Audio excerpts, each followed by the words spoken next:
everyone. Welcome. We are delighted to have so many of you join us today. And it's a privilege and honor as a NUS student chapter of Art of Living to have our founder, Sri Ravi Shankar, here. He's an inspiration for so many millions across the world, including me. Every time I get grumbling or complaining, I just think about the tireless work he does to bring a smile to everyone, and it changes my perspective. So, thank you so much for spending time with the NUS family today.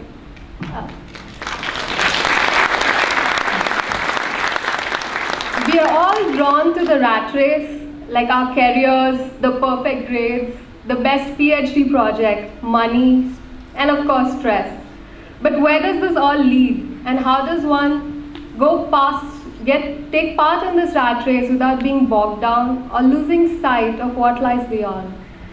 Sri will be addressing some of these questions. We will also have a Q&A at the end to allow you an opportunity to interact with him. Before we start, can I request all of you to put the mobiles on silent again? And once again, a warm welcome to all of you, and thank you, Guriji, to come here.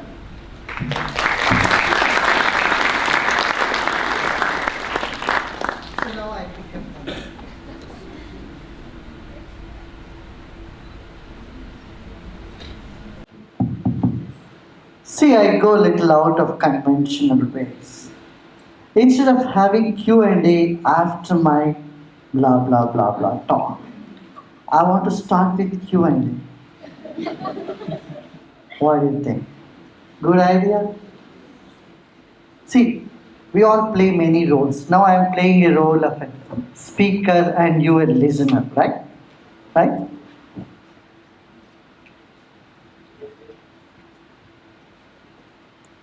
What you would like to, what subject, topic you want me to speak on. Forget about what is written here. It's already not there. Huh? Why don't you come up with some idea, some topic, then let me see if I know about it or not.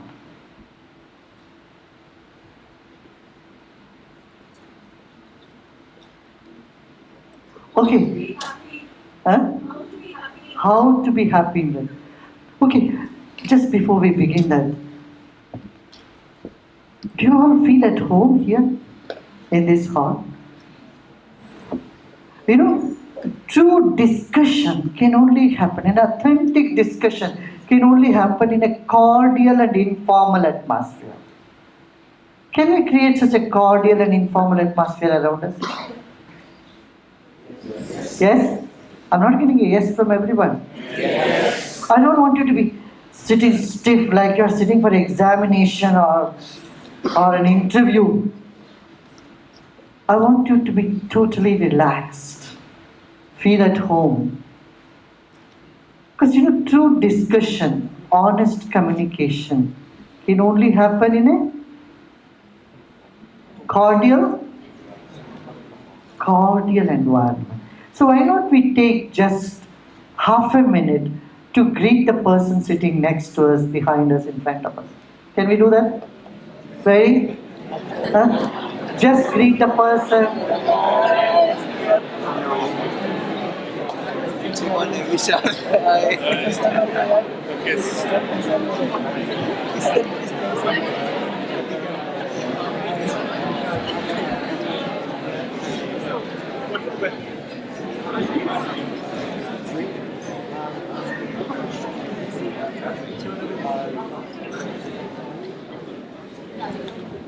Yeah? You all did? Did you find any one person who is not just greeting everyone, even formally? Huh? If you have found one, I give you a little more chance to just go and shake them, greet them. We don't want anyone to feel alone in this planet. That's my goal. We are all community of human beings. The world is one family. We should have that sense of togetherness. If humans don't have sense of, birds have sense of togetherness. Ants have sense of togetherness. Every living being, every creature has a sense of togetherness. They work together. They live together, they be together. And we as humans, we are so divided in nationality, race, religion, culture, language, I don't know what not.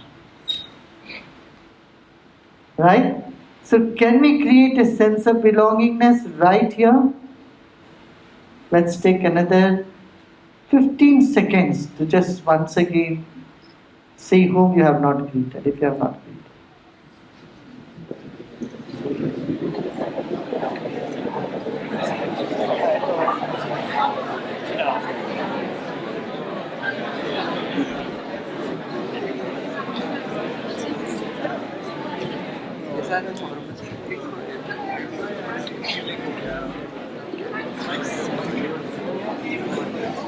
Okay. Okay, now you have a question. This is some question that you don't need to answer anybody else, but answer yourself. Did you really greet the person or did it as a formality? You know, most of the pleasantries we exchange in our day-to-day life are like that. We say, thank you so much. Someone brings you a glass of water and you take, oh, thank you so much. That so much has no meaning. Nor the thank you. But the thank you so much has a greater meaning. Suppose you're caught up in a desert, there is no water, and you're really thirsty, someone brings a cup of water. Then that thank you so much comes from the depth of your being. Correct? Correct? Yes. Most of our greetings and pleasantries that we exchange in our life are from a very superficial level. It's like the air hostess telling you, have a nice day. When you get off the plane, have you had the air hostess greet you? Have a nice day. It's like that.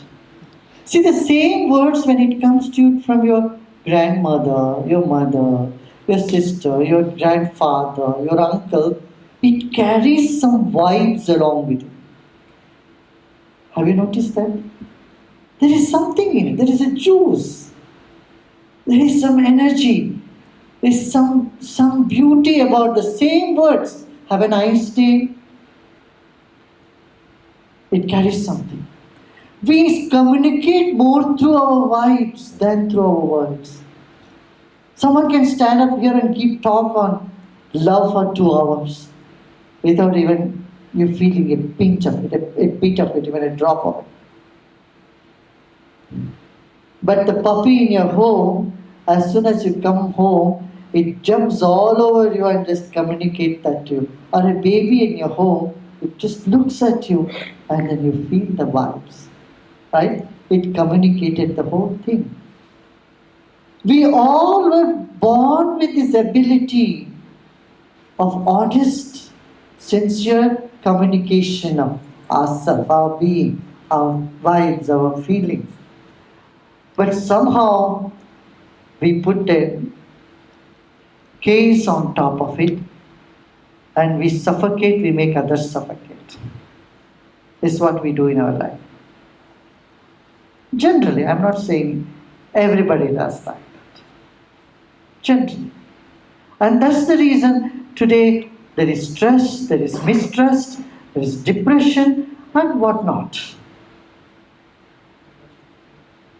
Friendships are getting broken. Are you out here? You see this? And neither at school nor at home anyone taught us how to handle our mind, how to feel the freedom from within, how to be loving or feel that sense of belongingness with everybody. Nobody taught us. At least I have not learned in university or college or school or at home even. This is very important, I feel. That we should learn how to cleanse our own vibes. See, we carry our vibes, and that is what communicates. Suppose you go to an interview and you are tensed, you are angry. The interviewer knows how unstable you are, or nervous you are, or you lack confidence. They pick that up not from your words but from your vibes. And we all do it. Don't we all do this? Huh? Some people's vibe just repels you.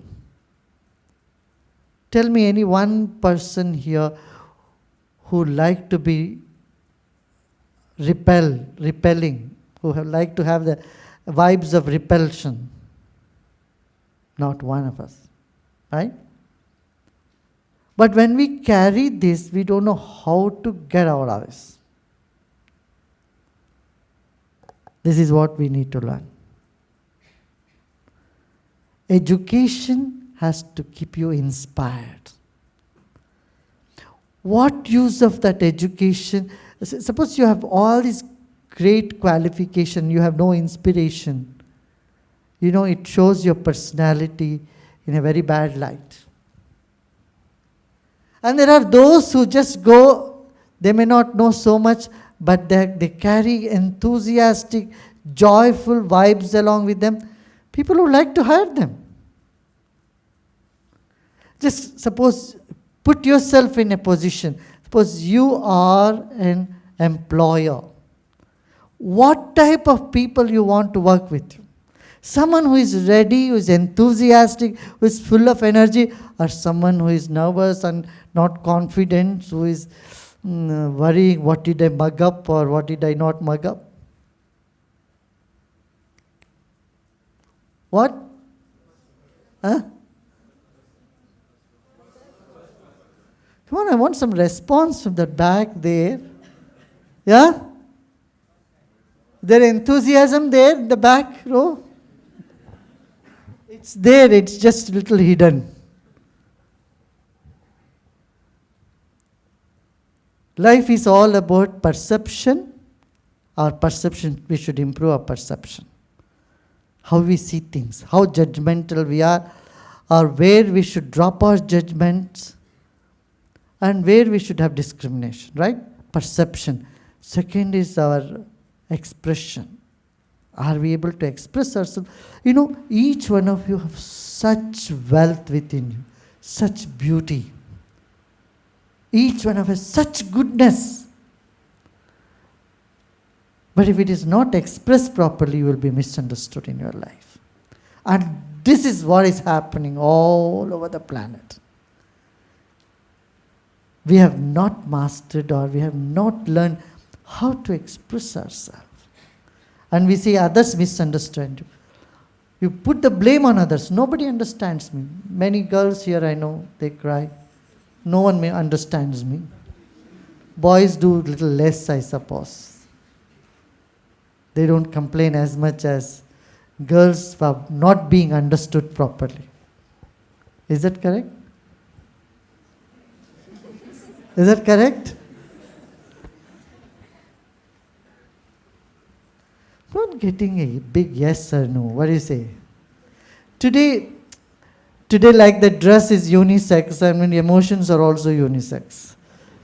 And that's what is happening. Everybody gets the same type of feeling when men also say, I am not being understood, misunderstood. At least by the wife or the girlfriend.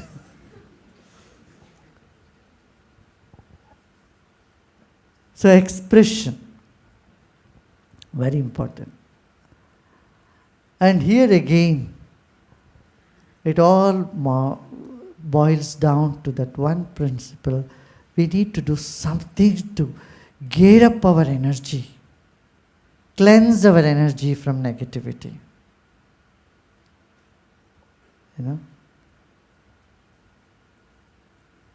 Just sit for 1 hour. This is an experiment if you want to do. Just sit and complain or just think negative for 1 hour. You know how you feel?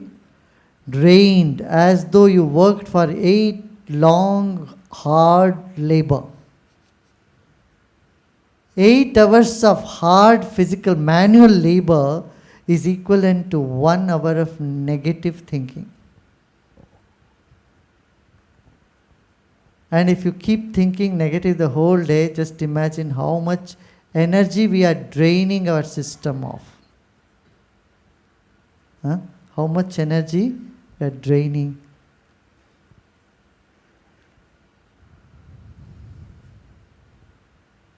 Now you tell me what topic you want me to speak. I'm going to sit like you now, okay?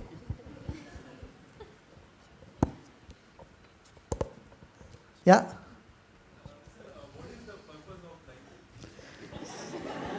Great question. This question indicates your intellect is maturing. But this is a vehicle also for you to move in your life. So I wouldn't like to take away the vehicle, the instrument of your journey. It's a good question, just hold on to it. Don't let anyone take it away by answering it. And when someone who knows will never answer this question, anyone who answered this question, know for sure doesn't know the answer. So you must keep asking this question. This question is like a path. You can walk many times in the path, right? Okay. So I won't answer because I know the answer. Yeah.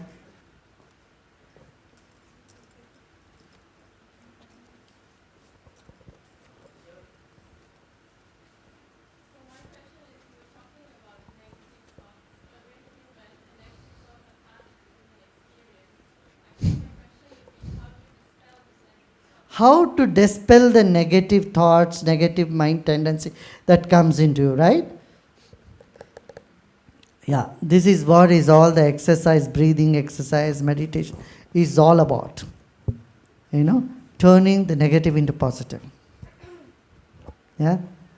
So there are several things I have mentioned in a book called Sincere, Intimate Note to the Sincere Seeker. Just pick up if you can. I've given various ways to handle this negative mindset. Yeah? One of that will be breathing exercise. Because mind and breath are closely linked. Have you noticed this? When you are so frustrated, this is what you breathe, right? Your breathing pattern changes with every emotion in the mind. So if you are nervous, your breath will be different. And you are happy, such a smooth, long, deep breath. And then you don't know why when you are breathing out.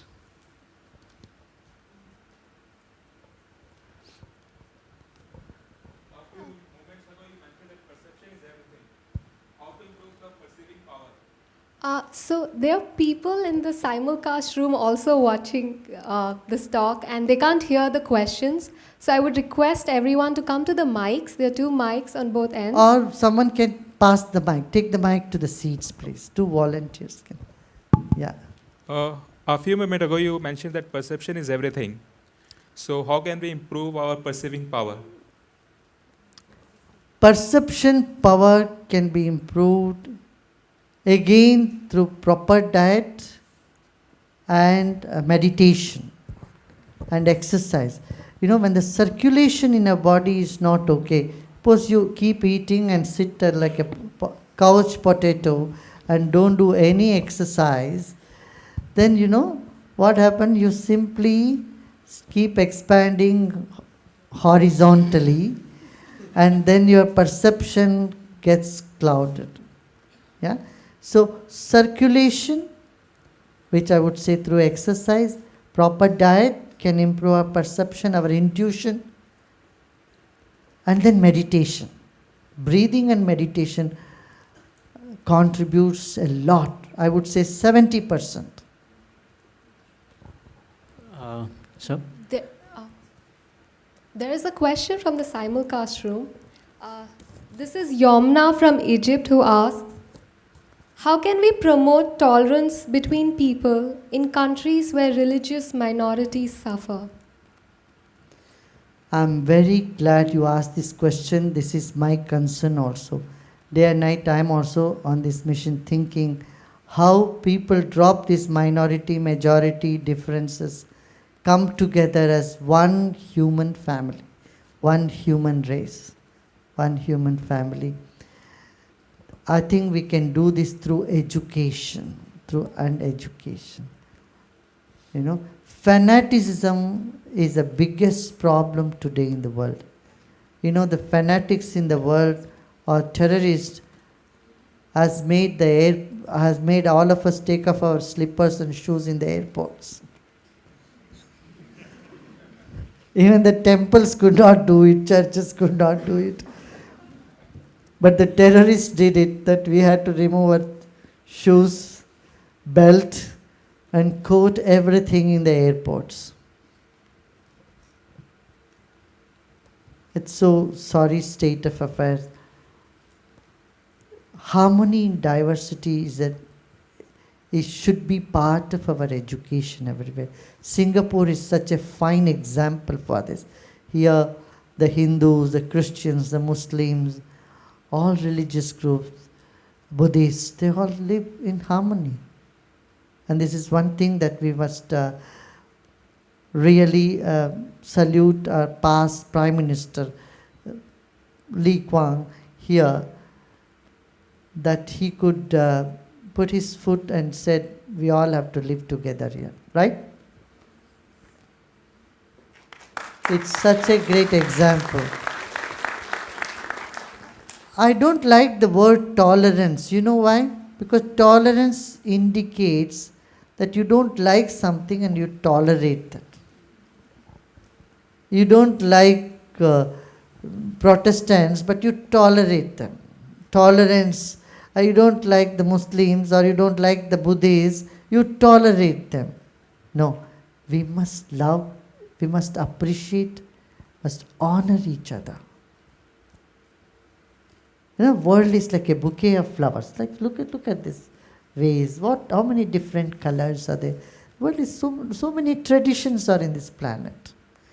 Even if one tradition goes out of this planet, it's a loss to world heritage. You know, when the Yazidis, the genocide was happening with the Yazidis in Iraq, it has happened 72 times. This is the 73rd time that is happening. There were 27 million. Today they have reduced to 1 million people. So some of them came to see me, please do something. We have 15,000 Yazidis trapped in the Sinjar mountains with no water, no food. Nobody wants to help them. So Art of Living stood by them. We could collect just in 4 weeks of time 120 kilos, 120 tons of food grains and other materials. And we airlifted to that place. You know, nobody was willing to airlift that. So we had to go. I personally went to America. We spoke to the State Department. We asked them to call Iraq. We spoke to the Iraq Kurdish government, and we could airlift that. And I'm glad to say we could save those 50,000 lives, which would have otherwise would have starved to death.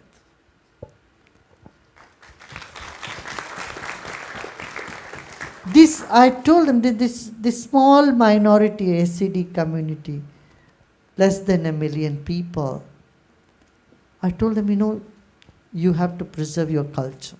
They are some 5,000-year-old culture, because they are part of the world heritage, right? So it's no point just with sword. You cannot convert everybody. You change your belief, your faith. You don't need to. And I think this is what we need to tell these people who are creating such a big havoc in the world today. Let's all join together and brainstorm greater ideas how we can bring this change. Right? What do you say? Huh? The religious education is essential, but not the fanatic education. We have to move away from fanaticism. What do you say? How many of you agree with me on this? Yeah. We need to do that.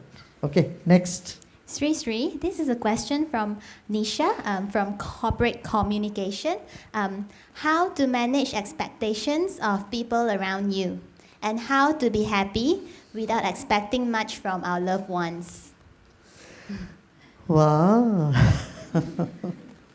What's the first one? How to stand up to others' expectation. No, how to manage expectations of people around you. That's what. Yeah. If people have a lot of expectation from you, how do you manage that, right? Yeah. See, you do your 100%. And then that's it. If they expect something more from you, say, I'm so sorry. I can't do this. See, suppose you are not a doctor and someone expects you to treat them, what would you tell them? Okay, I will try to give you an injection just to satisfy them. No, you have to honestly tell him, my dear, I'm sorry. Right? They would understand that. They would understand. You do your 100% and that's it. Right? And that is how you manage others' expectation. Now, you expect others to do something to you. Well, if they don't do it, don't become miserable. Have compassion on them. See them, this is what their capacity to do. They have not learned the art of expression. Don't expect someone to say thank you or say all nice things. Suppose they don't do, you pity that they have been not trained or cultured in that way. Got it? You simply have to see beyond an event and an incident. Take it to a larger scale, you will see the behavior of a person is an outcome of their bringing up, their education, their environment. Their environment, their bringing up, and their education. If they lack these three things, it will show in their behavior. So instead of blaming them, you feel sorry for them because they haven't got the same type of education that you got. They haven't got the same type of sensitivity that you have. You are sensitive to others' demands. Suppose someone does something to you, you have the way to express your gratefulness, thanks to them. And if they don't reciprocate it, you simply have to attribute it to their lack of education, lack of culturing, rather than blaming them. This is what I would suggest to you. What do you think? See, if you blame them, you feel bitter. But if you attribute it to lack of their culturing or education, you are at peace. What do you say? Yeah? Yeah. So, I have a small question. Yes? We would like to hear in your words the link between science and spirituality. It's a very favorite topic of mine. You know, in the East, science and spirituality, they go together. If you read Gita or any Upanishad, they say Jnana, Vijnana. Science and spirituality must go together. In fact, the 6 systems of philosophy, the first 3 are material science. They say if you understand one single atom thoroughly, you will be liberated. Padartha Jnanad Moksha. You have to understand one single atom. thoroughly, you'll find liberation. They don't talk about God at all. Vaisheshika, Nyaya and Sankhya, these three darshanas are there. And what to say? The body is made up of 8 things. What are the 8? Earth, water, fire, air, ether, mind, intellect and memory. The chitta, consciousness. 3 subtle, less less concrete to say, consciousness, mind, intellect and memory. And then 5 much more tangible gross things: earth, water, fire, air, ether. So study these 8 first. And then you come to one thing, that consciousness by which everything else is made up of, including these 8. And that is what they call samadhi in meditation. So, have you heard of Professor Dur? He's one of the top physicists of the world, nuclear scientist. You know what he said?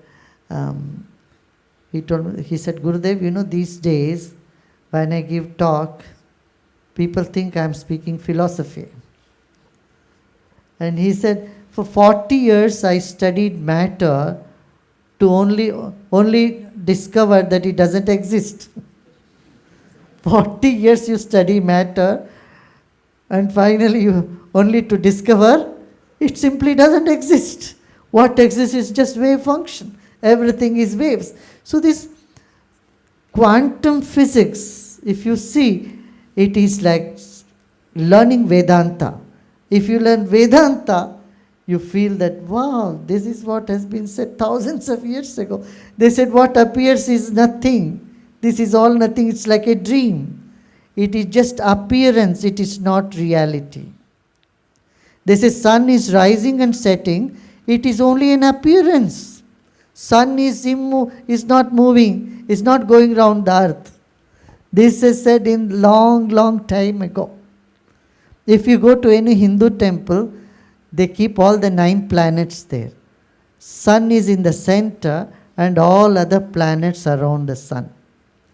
So it's not the Galileo who first found out the earth is spherical. It's in the Vedic time they said Bhu Gola. Gola means sphere. The earth itself, they call the name of earth as sphere, spherical. And if you see the ancient in the 2nd century temple in Cambodia, they see that Varaha, the earth, the Vishnu carrying a sphere, the earth in his hand. 2nd century AD. So, long time ago people knew this. Yeah. Science and spirituality are not contradictory. Science is learning what is this, and spirituality is the subjective knowledge. Who am I? Yeah? And what all this is made up of. That is spirituality. So they complement each other. In fact, rational thinking is something the science or spirituality, the Eastern philosophy have always encouraged. They don't say first you believe and then you can get an experience one day. These are 2 ways. Both have their value. The Occident says you believe first and then you will know one day. In the Orient, you say first you know, then you can believe. You want to believe or not is up to you. But know first. And knowledge comes first. That's why the Orient has never ever in the history of mankind prosecuted any scientist. This never happened. Always encouraged scientists because they were part of the system. Yeah. I have a question. I'd like to take the opportunity to ask a world leader of peace like yourself. And and ask when you engage other world leaders and talk about your agenda of peace. I was wondering what you talk about, because the way I understand it is it's a lot about breathing, and it's somewhat like mindfulness, which I am totally convinced of. But I'm just curious what goes on in your negotiations. And early on, I saw that Nancy Pelosi endorsed your organization. But the US House of Representatives and the Senate is probably one of the most gridlocked and political systems in the world. So I really don't see how peace is manifested in their activities. So I was wondering if you could share what goes on in a world leader discussion type level. How do you land your agenda? What do you ask of world leaders such that you can, for want of a better word, operationalize peace? I got your question. First of all, when I meet anybody, I meet them as human beings. Just remember, even though somebody may be a world leader, they have their own issues, human issues. So I meet them as on a human level. And if the leaders are stressed, you know the consequence, how whatever decisions they make, they will always be erroneous. So first thing is they should be able to handle their energy, their stress, and that is what people usually come to me for. Their personal problem or the problems that they would face, how they can better handle their situation. So they all require intuition, okay? Number one.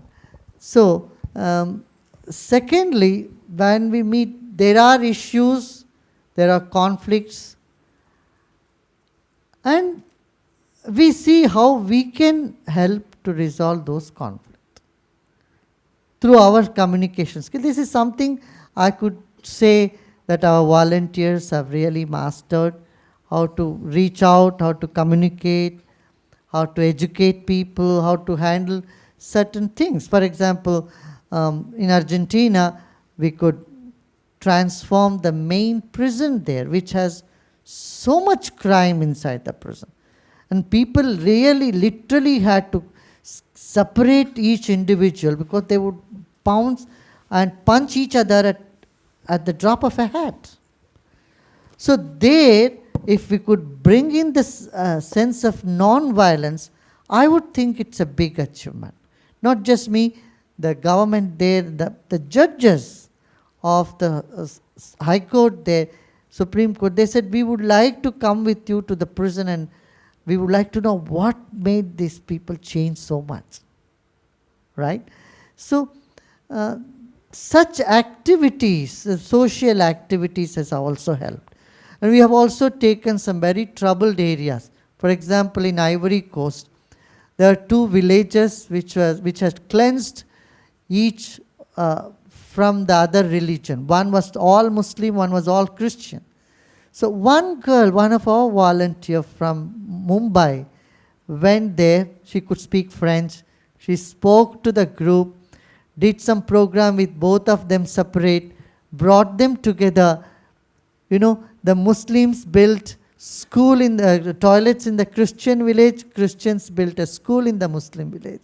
And their peaceful coming together, the Ivory Coast government recognized that and gave an award to Art of Living for achieving social harmony. So, these are some of the projects I would take up. I usually don't go with an agenda. I want as though wanting something from any world leader. Believe me, I have not asked any favor or anything from anybody. I'm only here to give, contribute. I say how we can do something to resolve the conflict in your society. This is the question I go, if at all I go to them to ask. And when they come to me with problems and issues. And I feel that I think they are happy with it. When they go back happy and much lighter. I think we all should do this. You know what? The sign of a good friend is, do you know what is the sign of a good friend? Okay, come on, you tell me. whom you call is real friend?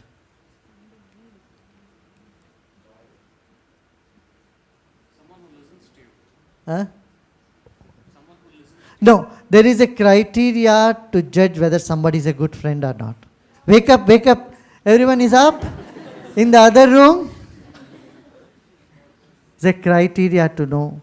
So suppose you sit with a friend and tell him or her your problems, and you listen to them, and when you walk away from them, if you feel lighter, then they are good friends. And when you go back from them feeling, oh my God, I thought this is a small problem, it's so big, you feel more heavier, they're not your friends. Same thing with you, whenever someone comes to you with a problem, do you magnify the problem and tell them it's unsurmountable, you will be doomed and it is dangerous, you will be finished? Do you give them these advices? Or you make them feel lighter and more confident and walk away with a smile? This is the criteria of a friend. I don't think we have thought about it before. Have you thought about it? Anybody here thought about it before? If you have not, today you got a new thing to think about. Just test, okay? Do a trial run, test run. Sir, Huh? sir, here. Yes, Hello. yes. Actually, I have two questions. Yeah. One is the God one? And the second question is, why do we have so much many gods in Hinduism? Is there any scientific connection between that? Since you are telling about the planetary arrangement and the Okay. Do you know how many chromosomes are in your body? 26. Huh? 26 pairs.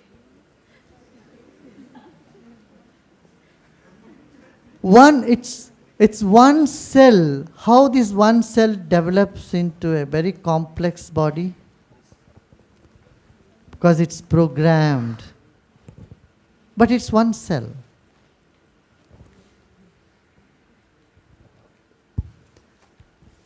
If you go to a pastry shop, how many kinds of pastries are available there? Or it's only one pastry? Many. Why? The nature of spirit is to love diversity. If God wanted you to have only one type of fruit, He would have just made only bananas. No other fruit. Oh, all of you eat bananas and go bananas. You would have gone bananas. No. Divine loves diversity. The consciousness loves diversity. So it's same wheat. We make so many different pastries. Even pizzas are not only one type of pizza. There are many different types of pizzas, right? Even pasta is not one type of pasta. There's so many varieties of it. Correct? Rice, you make dim sum out of it. You make rice cake. You make whatever pulao. Why? Because nature loves diversity. The God, if He had loved diversity, you think He will come in one uniform every day? That God would also love to express Himself or herself in diverse ways. This is what the ancient people, the Vedic time, the Hindus, they said, they thought, God loves diversity, so He can express Himself in as many forms as He could. So 108 names and 108 forms. 1,008 names, 1,008 forms, but only one.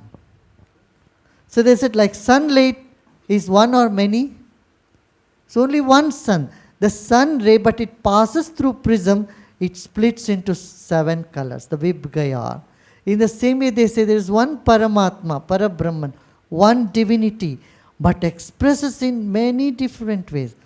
If you go to a Catholic church, there is an altar for mercy, there is an altar for healing, there is an altar, isn't it? It's same Mother Mary, same Jesus Christ. But are there not many altars? Have you seen? Have you seen the old churches? Why they have kept so many? For different. Similarly, see, if you say this whole room, it's all made up of wood. The chair, the table, the podium, you can't use this for podium, use this for floor or this for chair. The door is also made up of wood. They're all wood. But for functional use, it appears, it is different. The same in the Hindu tradition. They said, one God, ekam sadvipra bahuda vadanti, one God, but perceived in many forms for different purposes. So if you find all the time obstacles, you go to Ganesha, where Ganesh is an elephant. You know, elephant never takes any obstacles. It never goes like this. It never walks like a chicken. Elephant just goes like that with that strength. So when you have obstacles, you go pray Ganesh, because that has something in it. One human DNA contains all other animals in the planet. Do you know that? If one human DNA is taken, from this you can create any animal on the planet, not vice versa. That means inside you, all these vibes are there. So whatever is needed at whatever time, so those people, I think, I tell you, they're tremendously intelligent. I made one booklet on the symbolism of all these different gods and goddesses. Just read it. It's mind-boggling, fascinating. How could they put such big elephant on a small rat? Any child would ask the question. And what is rat does? It's logic. Rat's job is to cut the net. Logic. On logic rides the knowledge, the power of knowledge, that's elephant. So similarly, Mother Divine riding on the tiger. Tiger is the most brutal animal, the cruel animal. The cruelty and the softness of the mother. How the opposite values the complement. Do you see what I'm saying? When compassion reigns over cruelty, what remains there is in control of beast tendency, animal tendencies. What reigns on top of it is the motherhood. You can conquer cruelty not with another cruelty, but with motherhood, with compassion, with patience. That's the symbol of Mother Divine riding on an elephant, on the tiger or lion. See? Lion is the most powerful. So whenever you feel the cruelty in the society appears as powerful as lion, remember there is a mother, there is a compassionate element which is much more powerful and which rides on top of it. This is what the lioness carrying on, the goddess being carried on by the tiger or lion. So if you go into the depth of it, you find each one of those symbolism is startling, in fact, and greatly beneficial. Yeah? Guruji. Hello, my name is Rajan, and it was delightful to hear about the example you used of the bouquet and how diversity and pluralism is what we need to nurture. Now, I have an honest confusion or something that I struggle with, which is that one of the most potent levers in society to actually have that happen is politics and the political setup in a particular country. And I struggle with some of the political preferences that you have chosen in the recent past and how they sit with the goal of promoting diversity, pluralism, and tolerance, if I may. First of all, I would like to clarify this point with you. I don't have any particular political preference at all. If you ask a newspaper to which political party you are aligned to, they would say none if they are really good newspaper, ethical newspaper. A judge, a journalist, a spiritual leader, a doctor, a lawyer, a teacher cannot belong to any particular party or ideology. They have to be available for the entire population. Otherwise, they are not doing justice to their role they play. I am very well aware, and I believe in this idea, that a spiritual leader or a social worker also cannot have a particular, belong to a particular party or ideology, number one. Having said this, then you would ask me, why did you stand up against the corruption in India? Well, I would say any individual with little common sense would not tolerate such huge corruptions, scandals coming up day after day after day. So I was not against the ruling party in the past, but I was against the corruption in the party. The corruption had reached the ultimate. I mean, shameless corruption. So I had to stand up and speak against corruption. Don't you think it's correct? I had to speak against crime. Don't you think I had to do that? That's all I did. And then there was a lethargy in people. What? A complacence. They didn't want to vote. Everybody is like this. Why should I go? Nobody even bothered to want to go and vote. I said, you must vote for a decisive government. And we must need a change.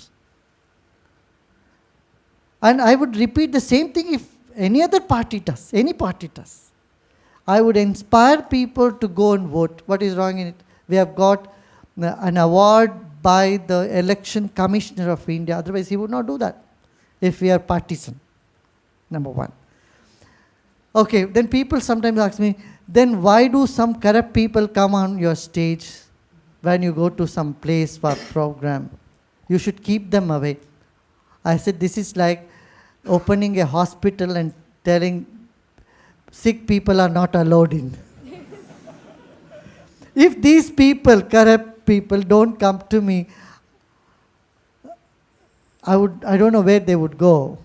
Maybe if there is any other place like us where we can reform people, they should definitely go there. So if I would say, bring all the corrupt people, let me have a dialogue with them, let me talk to them, put a little sense to them, see if I can be successful. I would like to take the chance. And it has worked many a times. And it has, I wouldn't say all the time, I would say many a times. So I keep working on them. So I would like the corrupt politician people to come to me. To conclude this with, let me say this. You can take back home these 3 words. We need to spiritualize politics. Today, politics has become a business, not a service. It's a career for some people, not concern for people. If something becomes your career becomes important, you lose the concern for the people of the world, society. So politics, if it has to be compassion, concern, and caring for people, the politician should become spiritual, like Mahatma Gandhi, or that generation politics. Our peak will, here, there are many leaders in this society. I can't name them all. Like Pikwan and many other great leaders of Singapore. In the beginning, they really heart and soul they put. That's how Singapore could rise up. Malaysia thought Singapore will sink. It'll become totally dependent. They'll come back. No, they stood the ground because of dedication of political leaders. This is what I call spiritual. We need to spiritualize the politics.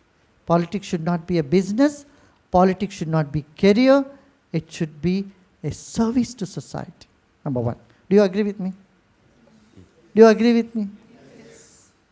Yes. Spiritualize the politics. Secularize the religion. Every religious leader should pray for all the people in the world, not only people who follow my folks, keep my folks intact, follow. I pray only for Hindus, I pray only for Buddhists, I pray only for Christians, that only Catholics. This is not good. If I say only I go to heaven, everybody else will go to hell, they are dangerous people. They create hell for everyone else. Secularize the religion and socialize the business. Socialize the business in the sense every businessman should do corporate social work. Corporate social CSR, corporate social responsibility. They should take. They should do some. What do you think?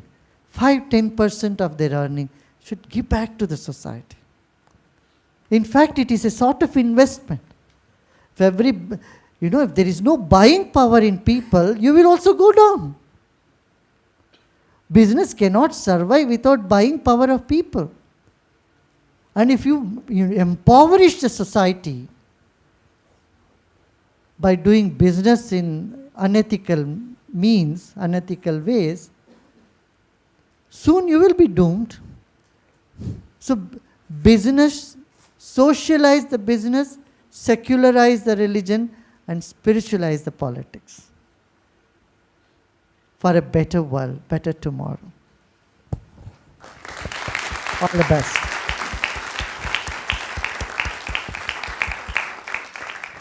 Hello. It's already 6 o'clock, so we have one last question. Yeah, I take one last question.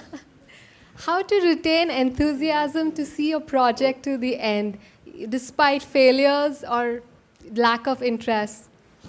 Like, for example, a PhD project or anything like that. What things should change about science? One PhD graduate came. Gurudev, what is this PhD? I said, no, tell me. He said, permanent head damage.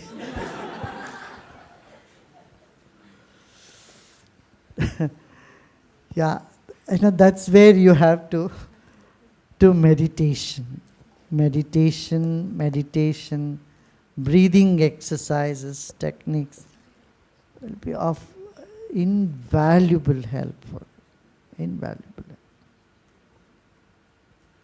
help. Okay? Can I ask one last question? Sorry. Yes. Okay. I already tweeted about this question to you, Guruji. So I already tweeted about this question to you. That's why I just wanted to ask. So different people have different theories about what happens after death. And what I actually want to know is, will we remember what we did in this life after we die? If not, then what's the point in doing anything? What is that? Do we remember what we did in this life? Will we remember what we did in this life after we die? If not, then what is the point in doing anything? Now,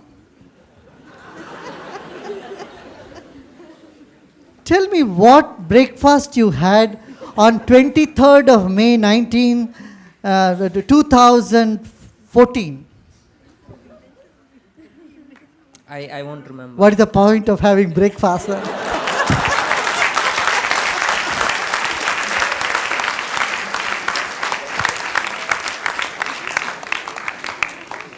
Okay.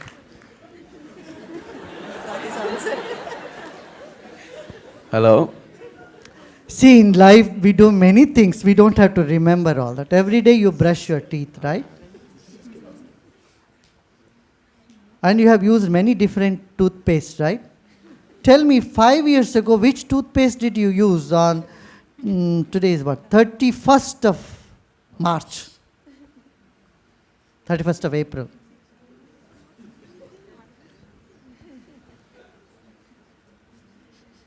You don't need to remember everything you do. But certain things, definitely, when we leave this body, well, this is going to little mystic world and a little subtler truth about life. This is not the occasion for going into that, but I'll just tell you one thing. When we leave this body, two questions come in front of us. How much knowledge have we gained and how much love we have given in this world? And these are the two questions. And in 1 minute time, your whole life will pass through like a movie in front of you. Everything you did will come through.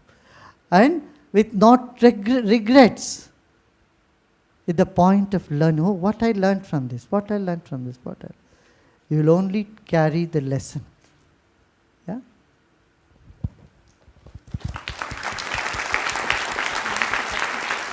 Sir, I've had this microphone in my hand for quite a while now, and I'd like to sleep tonight. So, could I ask one more question? Okay. Thank you. So, on spirituality and science, what do you think should change about science as we have it today, and rationality, and the education of science? Prejudice. If prejudice clogs the science, then it dies very soon. Open-mindedness. Open-minded, open to possibilities. This is the basis of science. You know? You have seen in the history has told us, many scientists, when they got so prejudiced, they were so stuck about what they knew about it, they were blind or they were deaf to others' researchers or others' words, they suffered a defeat. Yeah? Their students took off and they proved their professors what they taught they were wrong. Hasn't this happened in the history? Yeah? Yes? So prejudice should be done away with. And openness and all possibilities for a scientific mind, number one. Second is enthusiasm and intuition. What use of all the studies you do if you don't have inspiration? If you are not inspired to do anything? You have knowledge, you sit at home just drinking tea and watching the television all day. What use? You got education, you should have inspiration along with it to do. Intuition and innovation. Intuition, innovation, inspiration. These are essential characteristics of a scientist and also an artist. Wonderful. Have nice day, nice life. All the best to you.